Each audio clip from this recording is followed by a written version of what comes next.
You need to get out more if you want to stay youthful. And lots of people, both young and old, don't do much socializing outside of their work.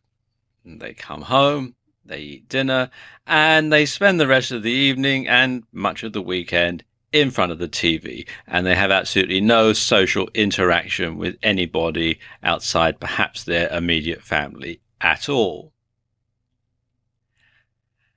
And the problem gets even worse for retired people or for entrepreneurs who work from home. Sometimes they don't see or speak to anyone, again, apart from perhaps their immediate family, for days or even weeks at a time. And this is terrible because being socially active is a great way to keep aging at bay. Meeting new people keeps your brain active. You take an interest in others, and you need to get to know them and to figure them out. And quite often, I'm sure everybody knows when you go and you meet someone for the first time, you get to know them. You have to learn about them. You have to think about them. You have to try and figure them out, and that means that you have to work your brain. Whereas when you're around people that you know well, you know them so well you could probably finish off their sentences for them, and then your brain really isn't having to work very hard. And this exercises parts of your brain that you probably don't use very often if you spend all day staring at your TV or talking to the same people day in, day out, like I was just saying.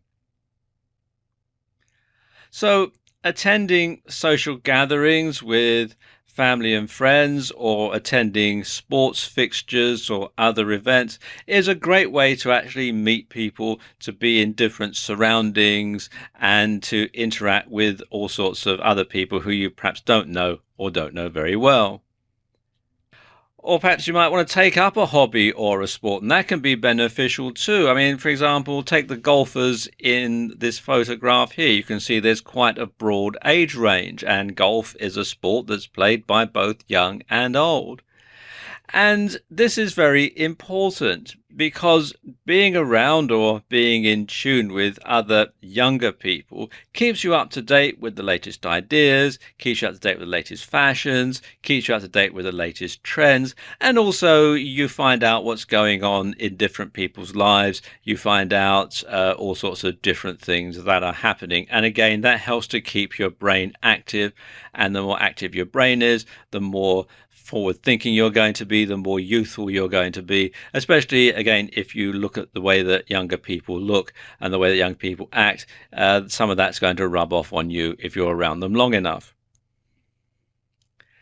And of course, other people have different life experiences and they probably think in different ways to you. So they may provide solutions to problems that you're having in your life, problems that are causing you a lot of aging, stress and worry.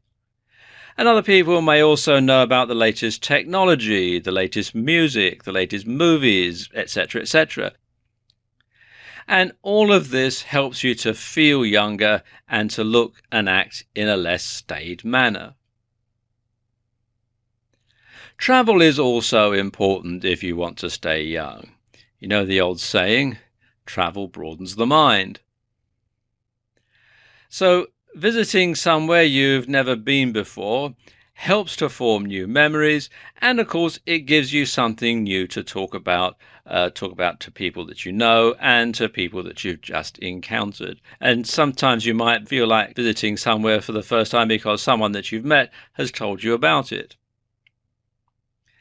And revisiting places from the past helps to cement older memories and to keep them fresh in your mind. And you might even bump into people you used to know and revive even more old memories. And you can catch up on what's going on in the wider world. And again, being in touch with what's going on, not being out of touch like lots of older people are who are very set in their ways, can make you look, feel and act much more youthful than you really are.